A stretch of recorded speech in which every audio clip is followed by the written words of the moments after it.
അർജുനന്റെ കുടുംബാംഗങ്ങൾക്ക് ഏറ്റവും വേദനാജനകമായ അനുഭവമാണ് ഉണ്ടായത്.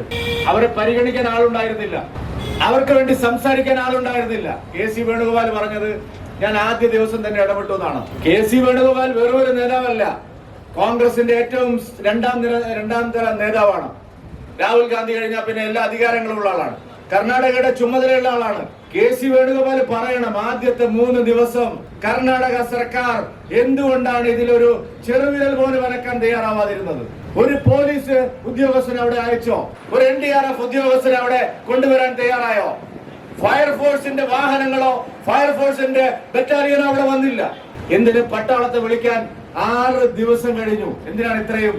കർണാടകയിൽ മിലിറ്ററി ബറ്റാലിയൻ ഇല്ലാത്തത് കൊണ്ടല്ല, തൊട്ടടുത്ത് 3 മണിക്കൂർ യാത്ര ചെയ്താൽ വരാവുന്ന ദൂരത്ത് മിലിറ്ററിയുടെ ബാരക്കുണ്ട്. എന്തുകൊണ്ട് വിളിച്ചില്ല?